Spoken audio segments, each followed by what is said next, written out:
Okay, Romeo and Juliet. Let's keep going. Um, so Romeo, at this point, hears that Juliet is dead from his friend, and of course he's got the information wrong, but he hears that she's dead, um, and he immediately thinks he's got to kill himself. So he wants to run to her grave and kill himself there. It's very drama. Everybody's very drama in this play. The What he does is he remembers an apothecary, which is like a place where they sell drugs, and he feels like this guy's gonna have poison for him too. He wants to buy poison. And I don't know how much time I don't want to spend a ton of time on the apothecary. Just to say that in a movie now, what they do is they show they'll like do set design and they'll make this sort of beautiful, interesting shop, and the camera will cut and you'll see all the cool things in the shelves and the weird stuff in jars and the animals hanging from the ceiling or whatever they have in the crazy ancient drugstore. Um, Shakespeare didn't have sets, and he didn't have sets, and you couldn't do close-ups. And so what they did instead was they described things. And I don't have a ton to say. It's just that Romeo goes, "Oh, I remember this apothecary," and then he describes it. It's the kind of thing that makes people crazy. Why is he talking so much? But because words had to do all the work in Shakespeare's plays. They didn't do set design. So the person saying stuff was the set design. It allowed you to picture the place in your mind.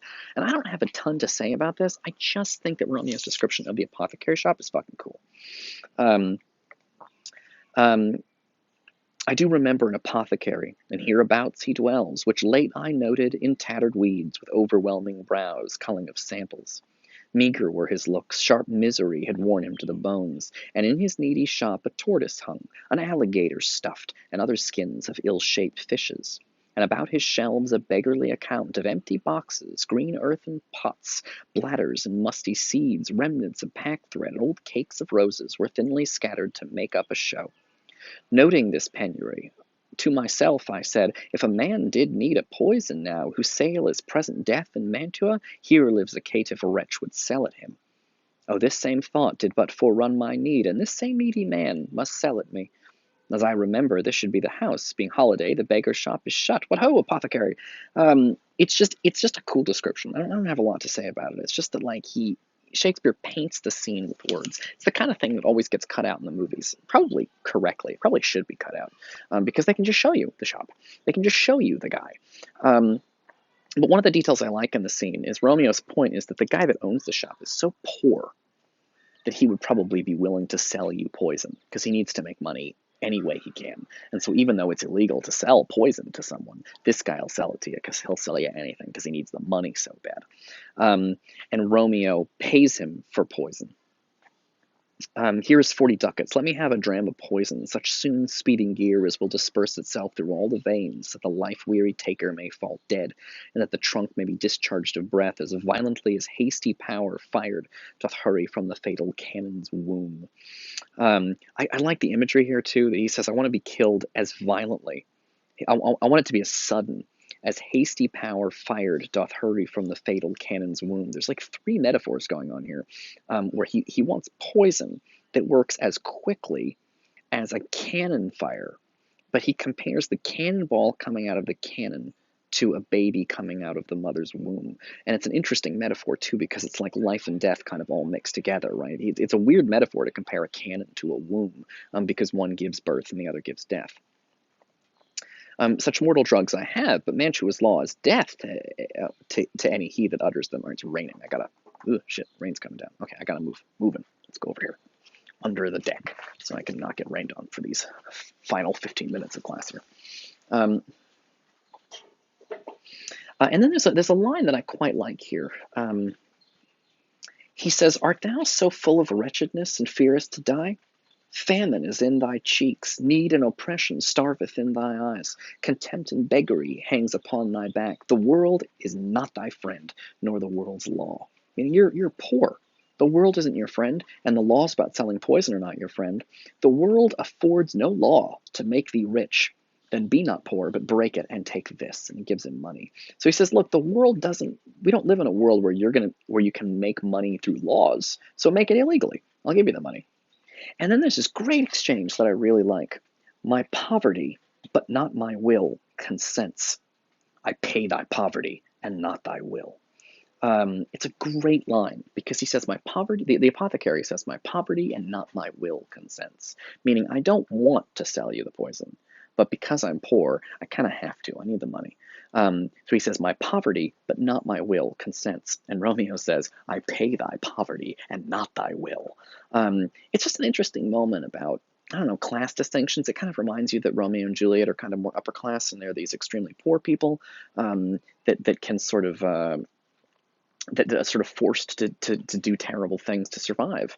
While Romeo and Juliet are going to die for romantic spiritual ideals. Here's a regular townsperson, a little bit like we didn't do Hamlet in this class, but it's a lot of Shakespeare's plays involve a lot of rich upper class people, and so the appearance of a regular everyday poor person always jumps out at me as something kind of important. If you know Hamlet, the gravediggers are like this. And I pay my poverty, but not my will consents. Well, I pay thy poverty and not thy will. And then Romeo has another really interesting little moment with the apothecary. Again, usually cut in these things. The apothecary says, put this in any liquid thing you will and drink it off. And if you had the strength of 20 men, it would dispatch you straight. And then Romeo says, there is thy gold, worse poison to men's souls, doing more murder in this loathsome world than these poor compounds that thou mayest not sell. I sell thee poison, thou hast sold me none. Romeo says, you know what, here's money in exchange for poison. But then he says, interestingly, money is the real poison. Like you're not giving me poison. I'm giving you poison because money is the kind of thing that makes people desperate, that makes them commit murders, that poisons people's souls with greed. It's just an interesting conversation about money from a rich guy to a poor guy. When the rich guy is going to kill himself for kind of spiritual reasons having to do with love and despair, and the poor guy is like barely scraping by, and is selling death to a rich person. And that Romeo's money is going to help the poor person to live, and it's just a very complicated moment. It's just a reminder about all these rich folks fucking murdering each other. Okay, cool. So let's go on to kind of I think probably the last thing I want to talk about in this play. I think it's pretty much done. Yeah, I think we are pretty much done. Yeah, let's do it. Almost done. Okay.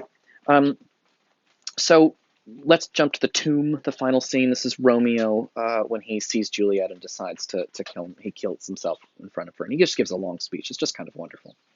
Let me peruse this face. Oh, first of all, he kills Paris, which I don't really care that much about Paris, so we're going to skip that right now. Paris is the guy that Juliet was going to marry. He does not kill that guy in the movie. I'll talk about that more later. A grave? Oh no, a lantern, slaughtered youth. For here lies Juliet. Her beauty makes this vault a feasting presence full of light. Death, lie thou there by a dead man interred. And he puts Paris in the tomb with her. He puts Paris in the tomb. How oft when men are at the point of death have they been merry, which their keepers call a lightning before death, right? When people are just about to die, he says, they're often pretty happy because they don't have any more worries. How may I call this a lightning?